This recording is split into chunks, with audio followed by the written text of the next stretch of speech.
Bueno, vamos a hablar un poquito de la toxicidad de la superficie ocular en relación a distintos tipos de drogas y algunas consideraciones sobre el tema también de los antiglaucomatosos, como para encarar algunos aspectos de lo que dijo Alejandra. Bueno, acá tienen unas cuantas drogas que generan toxicidad en la superficie ocular, los antibióticos, vamos a ver lo que generan las quinolonas, lo que generan los fortificados. Bueno, vamos a después a ver algo de los antiglaucomatosos, los AINES, ustedes saben que generan problemas de melting, sobre todo el genérico de diclofenac, los conservantes, bueno, es uno de los temas fundamentales, los corticoides que pueden ser benéficos y también pueden ser no benéficos, y las soluciones para lentes de contacto. Es interesante la relación que existe entre distintos tipos de lentes de contacto y algunas determinadas soluciones que, cambiando algunos de los componentes, mejoran los aspectos de la toxicidad. También existe toxicidad ocular por drogas sistémicas, que en realidad no es el objetivo de hoy, pero para tener en cuenta, porque también es muy importante. Por ejemplo, los biofosfonatos generan alteraciones importantes como escleritis, los retinoides sistémicos como la isotritenoína, el Rocutane, nos genera unos temas de sequedad tremendos que son muy importantes, así que eso también son drogas que tenemos que tener en cuenta porque ayudan a tener toxicidad. Con respecto a los conservantes, acá hay una consideración interesante, que es la diferencia entre los conservantes oxidativos y los detergentes. La consideración es que los conservantes oxidativos son bastante más benévolos para la superficie ocular que los detergentes, ya sea el perborato de sodio o el complejo oxicloro estabilizado, porque las mammalian cells tienen enzimas como las catalasas o las oxidasas que pueden de alguna manera neutralizar a los conservantes oxidativos en bajas concentraciones, no así en altas concentraciones como después vamos a ver. En cambio, los detergentes se llevan todo, o sea, le dan también a los microorganismos, pero también a las mammalian cells, y generan alteraciones importantes, como vimos ya con el benzalconio, y también el poliquaternium, que es un derivado del benzalconio, también tiene problemas de toxicidad importantes. Yo acá le comentaba a Alejandra que vamos a ver un poco, como dicen los abogados, las dos partes de la biblioteca, ¿no? La que habla mal y la que no habla tan mal. Así que así por lo menos empezamos un poquito con el tema de la controversia. Este es un estudio toxicológico de una formulación de latanoprol sin conservante, donde se instila en conejos. Este sería el control, esto sería un latanoprol preservative free, esto sería benzalconio a la concentración que se utiliza con el latanoprol, y esto es el VAC con el latanoprol. Obviamente este ojo está mejor que este. Pero acá ya hay un detalle, ¿no? Son 15 instilaciones que hacen para establecer las diferencias. Esto después se traslada a la microscopía confocal, lo mismo, en los ojos controles va a estar mucho mejor el epitelio corneal que en el caso de que se utilice el latanoprol con conservante o el cloruro de benzalconio. Y el latanoprol free va a tener mejor epitelio y mejor estroma que el resto. Esto es un poco lo que dijo Alejandra y que es muy interesante, que es la inervación corneal, cómo existe una neurotoxicidad generada por el cloruro de benzalconio. Este es un trabajo donde se utiliza benzalconio en distintas concentraciones y ustedes ven que en las concentraciones más altas, que es la que se utiliza en glaucoma, estas dos, cómo baja la tasa de nervios, la densidad de las capas nerviosas en la córnea. Esto genera una insensibilidad de la córnea y eso genera un estímulo para que se genere un ojo seco con menor producción de la glándula lagrimal. O sea que sería un circuito que llevaría hacia el ojo seco. Buscando alternativas dentro de los amonios cuaternarios, porque el problema a veces de salir de los amonios cuaternarios es que la tasa de eficacia antimicrobiana baja en conservantes más suaves. Entonces, dentro de los amonios cuaternarios hay uno que nosotros hemos probado, que es el cloruro de cetalconio, y la diferencia también entre lo que es la solución y lo que es la emulsión.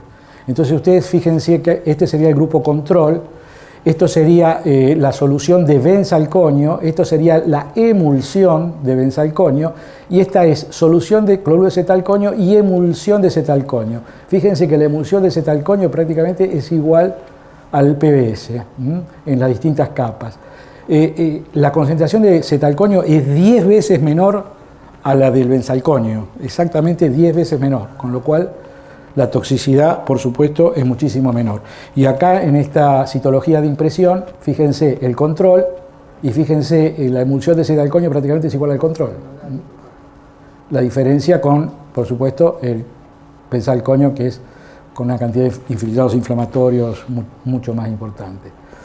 Con respecto, bueno, esto es un poco para ver, obviamente, como dijo Alejandra, todo lo que genera el benzalconio. Ahora les voy a mostrar un par de trabajos para ver la otra cara de la moneda, ¿no? Este es un trabajo de Knocker.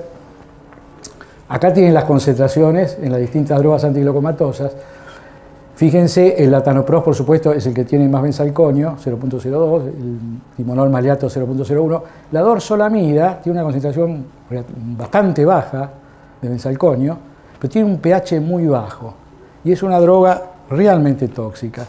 Fíjense en fotografías de scanning, este es el latanoprost, ¿no? con el benzalconio en alta concentración. Esta es la dorzolamida, que tiene una concentración muy baja en benzalconio y tiene una toxicidad mayor al timolol, que tiene mayor concentración de benzalconio. Con lo cual, acá la toxicidad es la droga, fundamentalmente, no es el conservante. Y el otro estudio que es muy interesante, Michael Lem, este es un estudio del Ocular Surface del 2011, Michael Lem, que es una persona muy importante en superficie ocular, y Tressler, hicieron un trabajo estableciendo todos los estudios que hay en vivo e in vitro, con líneas celulares humanas y con líneas celulares de animales, donde se estudia, digamos, lo que genera el cloruro de benzalconio en distintas concentraciones, ¿no? Buscando viabilidad celular, apoptosis, marcadores inflamatorios, etc. Pero fíjense un detalle, que es el tiempo de exposición.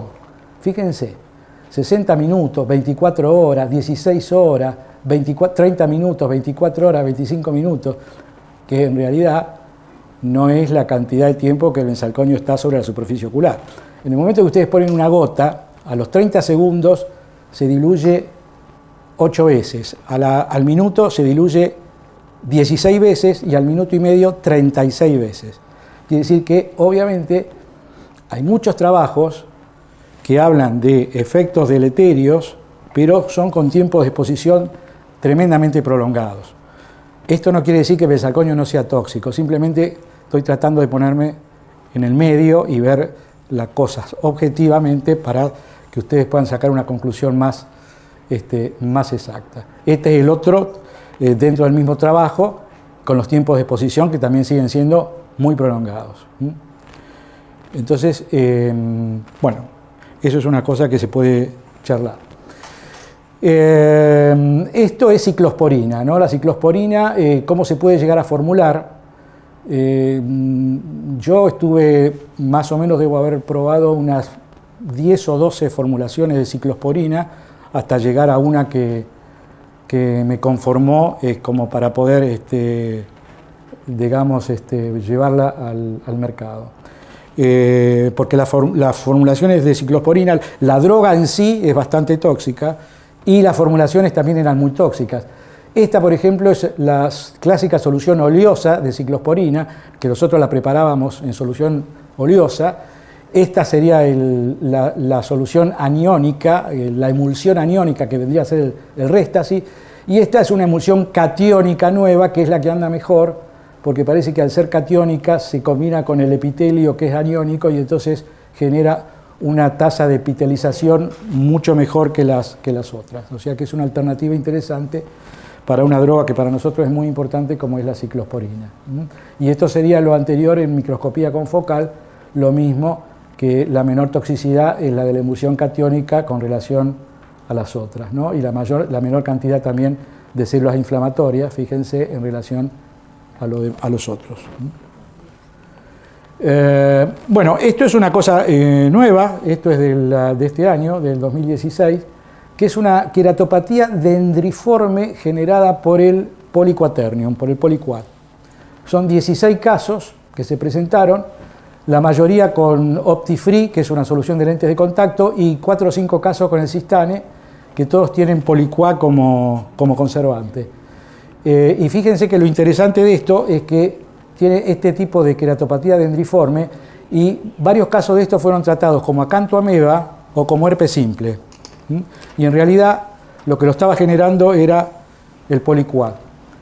Entonces, acá, por ejemplo, este es el caso, se suspende el Poliquat y el caso mejora inmediatamente. Estos dos casos son con Cistane. Así que es un hecho a tener en cuenta si ustedes tienen algún paciente tratado con un producto que tenga Poliquaternium de conservante, si observan un cuadro parecido a esto, recuerden esto porque hay que suspender el producto.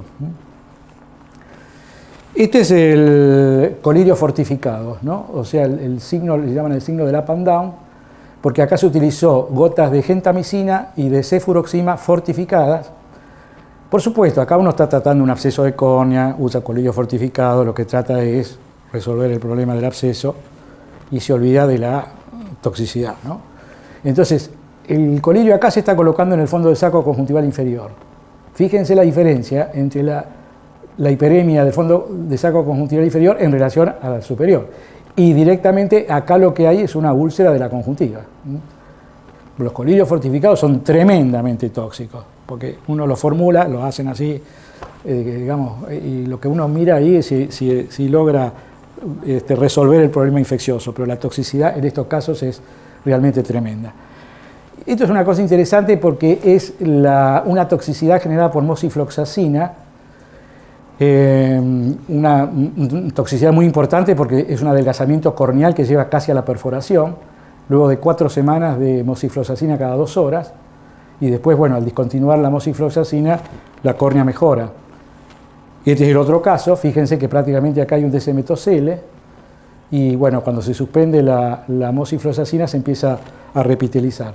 Así que hay que tener en cuenta también el grado de inhibición de la proliferación de las células del epitelio que genera la mosifloxacina en este caso.